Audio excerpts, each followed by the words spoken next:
Welcome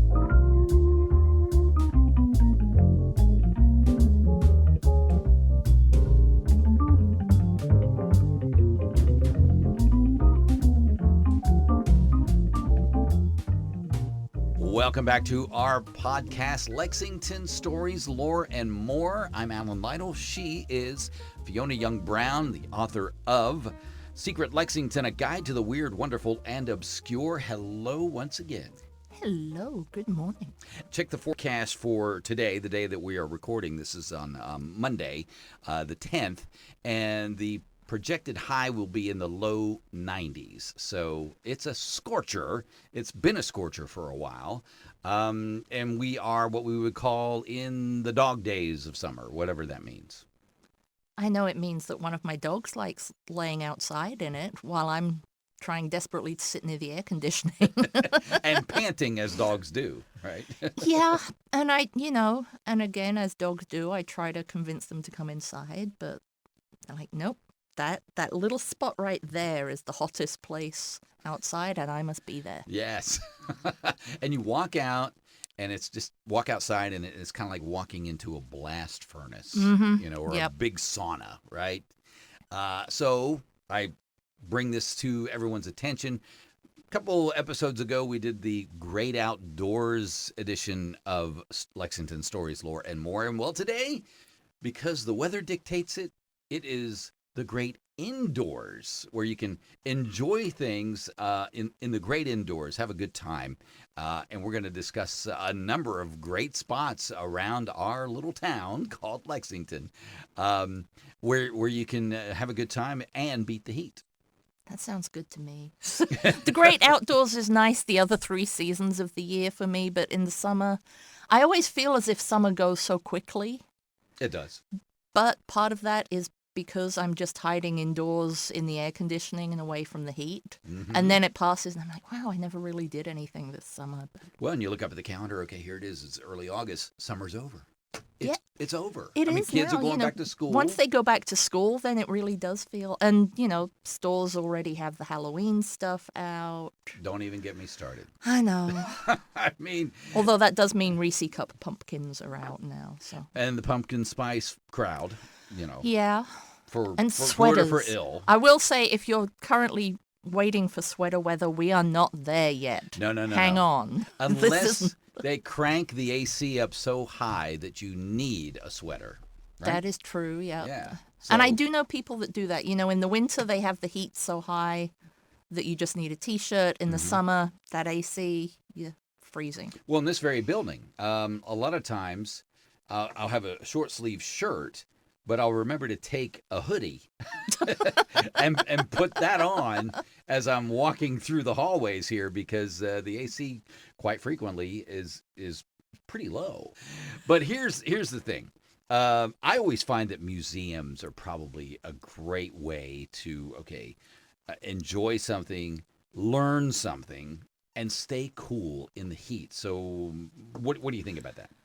I agree, and I'm one of those people that, once you find a good museum, I can go back over and over again, and some, I know some people like to rush through and see everything, or some people stop and read the whole panel all the time. No, I am definitely. I want to get that knowledge. I have big ambitions of doing that, and then by the time I get to, the 3rd or 4th panel, I'm like, okay. Or once I'm stuck behind someone like you, perhaps, who is reading every word, and I'm like, but I want to see the next thing. Yeah. So I tend to skim through things, but then I like to find specific exhibits or pieces that I like, and I tend to really, so that I can go back and focus on them, and then pick up something else as well, see something else. Yeah. But, Well, a lot of these now, you can scan the panel, and it'll have a code, and you can pull it up on your phone and read at your own leisure. See, that I like. I'm not a fan of the audio tours, again, just because I then find myself stuck behind a bunch of people with headphones on, but all kind of just frantically listening. Maybe bumping into one another because they're not paying attention. So really, I guess what I'm saying is I like museums, but I don't like people in museums at the same time as me. So what is the famous phrase? I love mankind. It's people I can't It's the stand. people that are the There you go. problem. Okay. All right. So give me your favorite or museum or just a museum in Lexington. Well, I did start looking around because Lexington actually has a lot of different museums. You know, we've got historic homes, we've got art museums, we've got the aviation museum, we've got the children's museum, and so on. We have the Lexington History Museum. I would be remiss if I didn't mention that. Of course. You now get brownie points. Well, I'm on the board of trustees, so yeah. And so I was actually curious because I wanted to know what the oldest museum in Lexington was. Okay. And I couldn't find a lot of information. I found a lot of things online that said that Mary Todd Lincoln House was the first historic home to open in Lexington, but that opened in 1977. Yes. So while it was the first historic home dedicated to a first lady, from what I understand, Ashland, the Henry Clay estate, opened to the public in 1950. That tracks. Yeah, I would say so. But there's an odd museum that isn't a museum but is a museum, if I haven't confused you enough. It is, but it isn't. Yes. And it is what it is. And it sort of is, but it's kind of... And what is it? That is the Moosnick Museum. Oh, over Transylvania. And that's been around since like the 1820s in one form or another. And I should explain, it's not a museum at the moment as in a place where you can go and view the collection. Okay, so technically... There's no physical spot. But way back in 1820, Transy had this really famous medical school, and a lot of the professors at Transy were actually world-class physicians and researchers, and they would go to London and Paris, overseas, not Kentucky, to buy their medical instruments. And so they would come back, and people would come not just to study at Transy, but other doctors and physicians would come to Transy to view these fabulous new creations that they're using on the continent. And over time, that whole collection has been named the Moosnick Museum. Mm-hmm. And it was named after one of the professors in the early part of the 20th century who was kind of the curator of the collection. There are hundreds of pieces ranging from weird and wonderful medical tools, a piece of meat that came down in the famous Kentucky meat shower. The meat shower, right. A giant hairball that was retrieved from a cow's stomach. Apparently these things were used to treat all manner of ills. I'm not sure whether you touched them or what you did to them. But so there's this huge collection. Now, as I said, at the moment, Transy does not have a physical home for this. They're all in various places of storage, which I think is a shame because that's the kind of collection I could wander into and just spend hours looking at dedicated oddities. Space. So if anyone has a dedicated museum space, I'm going to put out this call on behalf of Transy. Yeah, because you can't go and beat the heat here. Well, you can beat the heat by viewing it at home. There you go. All of the parts of the collection are online through their website. So if you want to beat the heat in the easiest and laziest way possible by not even leaving your house, you can go to a museum online and look through all the exhibits. And, you won't see the meat shower chunks of meat, but you'll see a picture of them. And just imagine getting smacked by a ribeye. But moving on, so assuming that we're actually leaving our own house to go to a museum. Okay. So obviously the historic homes, Ashland, the Mary Todd Lincoln House, which I've mentioned both of those before. Also Waveland. Waveland, yes. I find kind of gets overlooked a little bit by those two bigger ones, but that's definitely one worth going out to see. Now, is there air conditioning in these places? I was trying to think that, and I nearly phoned them up and said, do you have AC? I'm going to bet that all of those that you mentioned actually do have some sort of cooling system. I'm going to guess they probably do at this point. I would also, one thing that occurred to me when I was pondering that question, is that a lot of older houses were built with much higher ceilings. The rooms had those huge high ceilings and and so were really designed more for that kind of, for the heat and so on. Mm-hmm. The heat would rise, the heat would then kind of pass through. So my hope is that they were all architecturally created as well with that in mind, a little more than, modern houses which have the lower ceilings and so on. Sure. Yeah. So I would definitely recommend, I love a historic house as well. And one of my favorite things about historic houses is depending who the guides are, you can go a couple of times, but if you have different guides, you'll get different stories. Sure. They all have different bits that they're interested in and so on. Yeah. If you do happen to be at Waveland on a weekend in the summer and you get tired of being indoors in the comfortable, cool air, there may be a vintage baseball game on. They have those sometimes, which are fun, but obviously that does mean going outside again. So we're going to skip over that. Well, you could have your little handheld fan and watch the action. Yeah. You could, but that defeats the purpose of the great indoors. Does, so forget the baseball for now.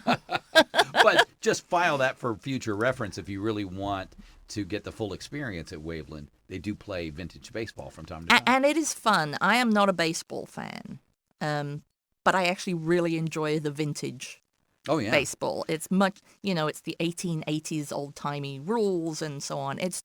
It's not stopping every 5 minutes for a organ or a commercial break or anything. No, it's fun. I love it. These guys come out in their vintage costumes. Yes. They have vintage names. I years ago, I did a feature story on the teams, and it was fun. It was fun to put together. It was fun to listen to.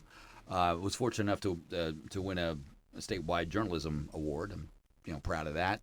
And it's a great experience. And if you really want to know how far off track today's baseball is compared to where it began, its early origins, that's a great way to experience it. I know it's a tangent, but hey, tangents are fun, especially in a podcast.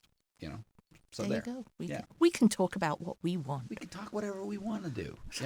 And hopefully the listeners will come along with us.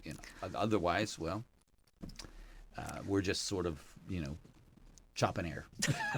And so Waveland, and I know Ashland has a lot of outdoor events, but still definitely take time to look around inside these houses. You always find fascinating little snippets, and it's a great way to beat the heat and get some educational history as well. Yes. Now, where is the museum that has the grotto? That is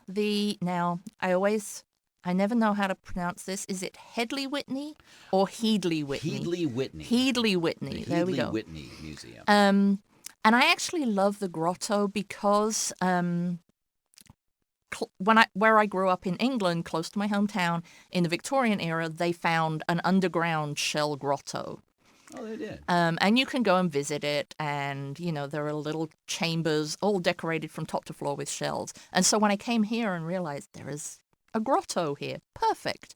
So, moving on to art museums. There you go. Culture. Sure. Yeah. The Headley Whitney, now I know how to say that. And you can't miss it if you're driving along Old Frankfurt. Is it on Old Frankfurt? I get those I think roads. it's off of Old Frankfurt Pike, yeah. You can't miss it because they have one of the Horsemania horses at the main gate. Call back to one of our earlier podcasts. And it is covered in shells as an homage to the shell grotto. And I haven't been there for years, but I do. They have the grotto. They have a fascinating jewel collection. One of them had a really interesting collection of jewels. They usually have visiting artist exhibits and just a fascinating collection of things that make me wonder, why do I not have the money and the wherewithal to be collecting something obscure and very valuable? Another art museum. The University of Kentucky has an art museum.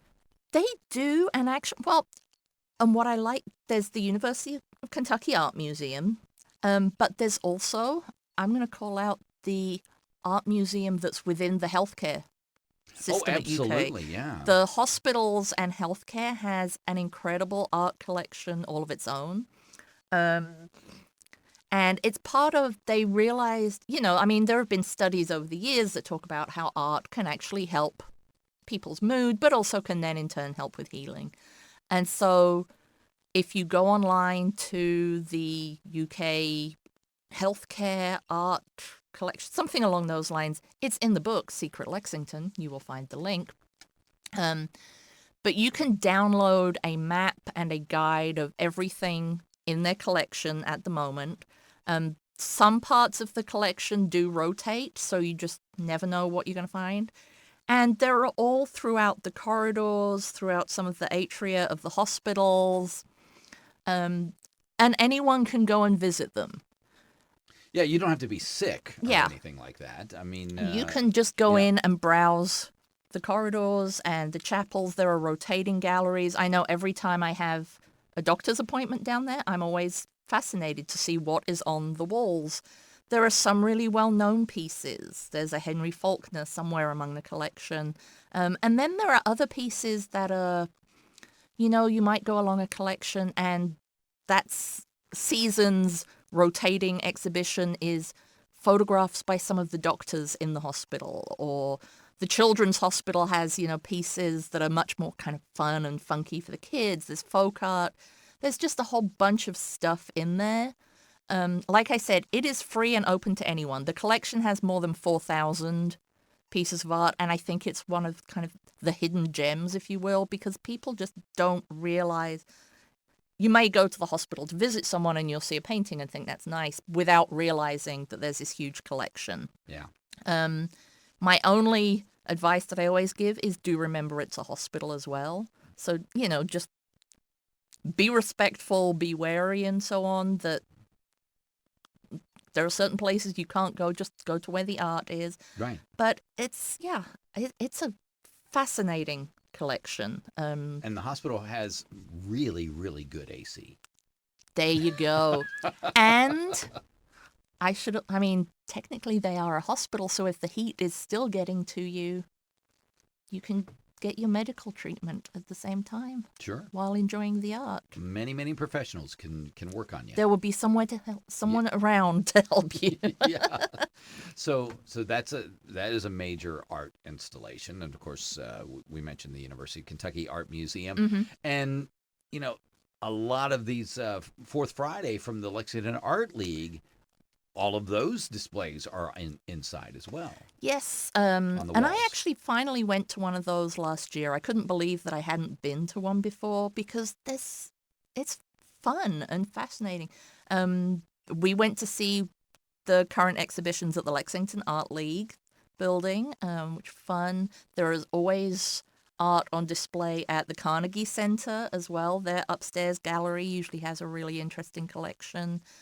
And even if you don't have time, finding time to visit them all on a Fourth Friday, you can pick up the little program, and that will Yes. tell you of all of the little smaller galleries around town that you can stop in some other time, because it's always surprising how many there are when you see that program. And you're Yeah, like, you cannot possibly visit every single pop-up gallery or No. just any gallery in any given night on a Fourth Friday. You just sort of have to pick and choose and strategize, and okay, we're going to be in this corridor for this time, and maybe the other corridor the next time Fourth Friday rolls around. Exactly. But yeah, you can suddenly realize that you've been walking along a street for years, and actually there are 3 little galleries down there that you can go in and look around. So there is a lot of art in Lexington. I would give a shout out to the street art, but we're not going to look at that right now because we're trying to beat the heat and stay indoors. Right. All right. So where are we going for the next stop to beat the heat? I would say continuing the museums while you are downtown. Museums have this reputation of being kind of stuffy and not good if you have little ones, which means you obviously need to go to the Lexington Children's Museum, Mm-hmm. which is tons of fun. It's one of those things. kids' museums are fun even if you're adults Yes. because you uncover the big kid inside. Oh, yeah. And so the Children's Museum downtown in Lexington has some great exhibits. Some of them are tied into, local stuff, but also then there's a lot of learning. There's lots of hands-on stuff for kind of building and mazes and things. And so that is a great addition to downtown and somewhere that the kids can't complain they're bored. And then another museum that is well worth going to, and again, I think kids can enjoy this one, is the Aviation Museum. Yeah. At the airport, sure. Out behind the airport, there are a couple of old planes. Lexington has a great aviation history, all the airports and Lindbergh and so on and so forth. And so there is tons of stuff to look at there.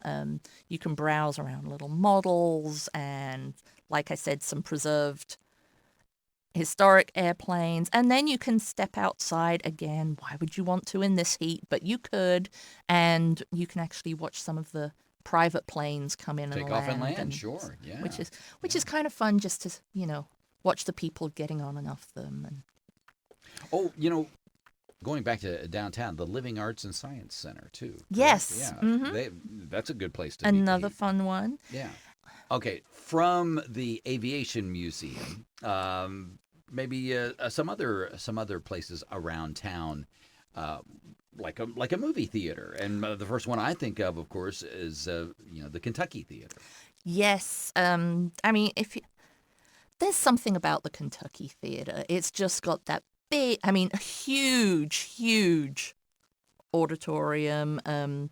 I love the painting up on the ceilings. I'm sitting there feeling like I'm on a balcony in Italy or watching starlight. And then the movie. This is a chance to go back to what movie viewing used to be like, which if you're a movie buff is a big deal. And yet there are other movie theaters around town. There are plenty of your multiplexes, and those are great. But there's always something special about the Kentucky. If you are here, during the summer, I always recommend the summer classics. Wednesday evenings. Nights, yes, yep. And there's always a great atmosphere at that as well. They'll have the organ playing beforehand. You can still get your popcorn and all of your usual movie theater treats. And sometimes it's handed to you by Fred. That is true. Fred is a Kentucky institution in himself. Go to the Kentucky Theater to see Fred. Fred Mills, yes. We have a bunch of, fridge magnets and stickers on our refrigerator at home, and I have only two of real people. Ruth Bader Ginsburg and Fred Mills. There's some elite company right there. There is Fred Mills on my refrigerator every day. Wow. Fred, just want to let you know. You have made it to Fiona's refrigerator. You've made it to the refrigerator. So yeah, I love going to it's also, they do the summer classics. They'll do some of the big blockbusters. The Odyssey, I know, has been showing there recently.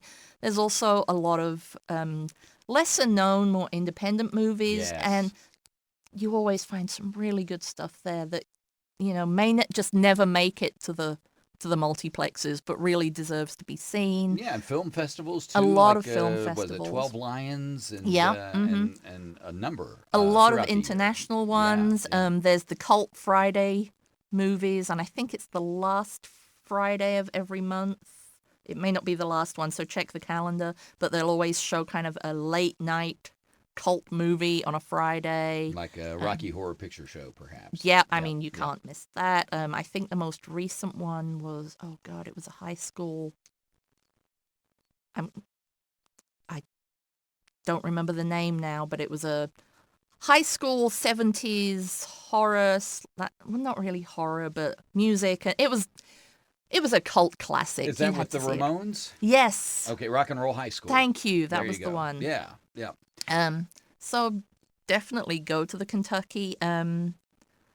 Only 2 theaters in there, but like I said, it's nice to go to a theater that's it's just got that movie feel. You feel like a movie is an event there. You're Right. not just all kind of cramming in and so on. So definitely check out the Kentucky. And the architecture there is, you know, beautiful, gorgeous.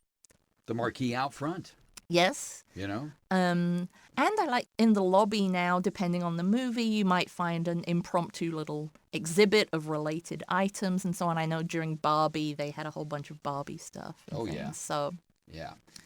And, well, let's not forget the Lyric as well. A little further, that is couple true. blocks away, Another the Lyric. historical Yeah. one worth visiting. And again, they also show some interest. They do show yeah. movies from time to time. They have an art gallery part. And the Lyric, again, it's a fascinating piece of Lexington's history. Mm-hmm. Some incredible names have played there in the past. Ella Fitzgerald, all of the big Duke Ellington, jazz I think, and blues greats played there in the 50s and 60s. It was closed for a little while, I think, but it, was restored and came back. A great place for events. There may be some movies there occasionally, but also a lot of live shows, everything from musical acts, a lot of Black cultural events and historical acts. We actually went a couple of years ago to see Japanese storytelling. There's candlelight orchestra music. There's just a really broad mix, and it's a beautifully restored and an important historic location. Without a doubt. So those are the theaters. The Opera House as well. Opera If we're mentioning House, those, we should also mention the Opera House. Absolutely. There's always something going on at the Opera House. Yes. And again, from music, musicals, comedians, just worth checking it out. And again, it's a beautiful old-fashioned building with some beautiful architecture. Oh yeah, absolutely. And so here, those are just a sampling of some of the places that you can go to beat the heat. You might want to enjoy one of your favorite libations and maybe play trivia at the same time too. Ooh. That's actually, a possibility. Sounds pretty good. Yes, you could go to one of the there are trivia nights all around town. It seems as if everywhere now has them. So I know the Burl, I believe, does them on a Monday. I don't know if it's every Monday. I think somebody told me that Whole Foods has a trivia night. I don't know, but that I do know. seems I think possible. Mirror Twin does trivia, Yep. and Boyd Sake does trivia. There's some at the Palm. I mean, it's basically. I think there's a group. It's called Local Trivia Action. You can go on to their website and you can see where they're conducting trivia all over town. Mm-hmm. So just many different ways, places to go to beat the heat and enjoy your favorite drink combination, maybe with some friends, and also learn something along the way, or show what you already know. There you go. Show what you already know for prizes. Prizes are good. Okay. There's also one of the great sports and leisure sports of our time, maybe more from the last century, but bowling. You could go bowling. Bowling, yeah. There used to be a lot more bowling alleys. Yes, there used to be. That's Lexington. There aren't anymore, but there is still, I believe, Southland Lanes is still open. Yep, they're still open on Southland, yes. And, bowling is another of those kind of... I always feel very retro when I go there. Like, I need to be wearing a 1950s bowling shirt, and I can't bowl to save my life. It's pitiful. That doesn't matter. But exactly, it's not about actually hitting anything. Well, pins. Okay. Okay, so that explains it. That's you why have I to didn't hit get the it. pins with the ball. So there you go. We have discovered the fatal flaw in your approach. I just thought I sat there and enjoyed a hot dog. So there's also like Malibu Jacks. That's it. There are also a lot of those kind of indoor amusement places that have a whole bunch of different... There's Malibu Jacks on Nicholasville Road. Just also on Nicholasville Road is Gaddytown. Yes. And the main event, they're all on Nicholasville Road is the... if you can't get into one, just drive a couple of 100 feet and you'll be at the next one. Vegas Strip a little bit. Ooh. You can, I think... Oh, don't forget Lex Live downtown. And Lex Live, near, yep. You can do... Rupp Arena. again, you can do your bowling, you can do your air hockey, your skee ball, all of those various indoor events and amusements that will keep the kids occupied for hours. Gaddytown also does the pizza. All of these places always do food as well. And I used to know several business groups that would have a lunch at Gaddytown, which seemed an unlikely place, but it's a work/play lunch, if you will. They liked the pizza, Yeah. I guess, So there's lots of indoor amusement places like that. There's also, you mentioned Lex Live. There's the one over on Manawar near Boston Road, the inflatables one. Okay. There's kind of a couple of places around town which are inflatables, or I think there's even one that's kind of indoor skydiving, where you're not really obviously jumping out of a plane, but they use the fans and the air blowers to make it feel as if you are. I obviously don't get out enough. I mean, because I didn't know that we had that. Is there still a climbing wall over there near where the Legends play? There used to be an indoor climbing wall. There is one somewhere down there because I remember seeing the signs as I've been driving along. Yeah. So there is a climbing wall down there.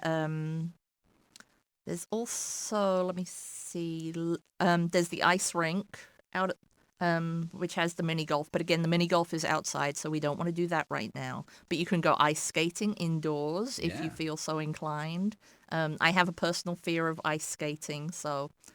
I have never been on ice skates, and only very once or twice have I ever been on roller skates. So I love watching ice skating. I love the idea of ice skating, and I also have this constant fear that I would fall over and someone else would slice my fingers off, and so, which I don't believe has ever really happened. Do you read a lot of Stephen King? Maybe that's what did it, but and every time I mention it to anyone who ice skates, they always look at me like, that's not going to happen. But but if you want to ice skate and I haven't just put you off completely, then that is an alternative to try. Wow. Do you think that we have provided enough places for people to beat the heat on this episode? What's left? Where do we go from here? I would say, if you can't find anything enjoyable to do at any of the places that we've listed, then you probably shouldn't be outdoors anyway. Just stay at home and you'll feel better. But, there's always, you can... If the worst comes to the worst and there's nothing else you want to do, then you can go to the mall, you can go to a bookstore, enjoy the air conditioning, sip on an iced coffee, read a book, or just watch other people from the food court. There you go. I mean, there is no excuse whatsoever to be roasting out in the heat, or just sitting in your lazy boy for hours on end. There's all kinds of ways to beat the heat and to kind of be amongst the folks and learn something along the way. And to still see some of what Lexington has to offer. Yes, and what Lexington has to offer is plenty of stories, lore, and more. I like see what I did there? Clever. We just sort of circle back, So what are we going to look forward to in September? Besides cooler temperatures. And the leaves falling. And obviously, everyone running for pumpkin spice and getting their Halloween decorations up probably in September. Because, why wait until October? I've got an idea. Maybe we talk about all the plethora of fall festivals. It is fall festival time. Summer is just too hot to be setting up festivals outdoors. It's uncomfortable, it's miserable. But September is when the fall festivals really... And Lexington and just Kentucky as a whole has some really interesting ones. So. All right, so next month, we will do a deep dive on great places that you can visit and just have a good time at a fall festival. There you go. Sound good? Sounds good to me. Get your apple cider, get your festival mode going. All right, and so our guest, of course, has been the author of Secret Lexington, a guide to the weird, wonderful, and obscure. Fiona Young Brown, always fun to have you in the studio, just knocking back ideas. It's always fun when I actually have an idea, Vade. And we will see you next month on Lexington Stories, Lore, and More.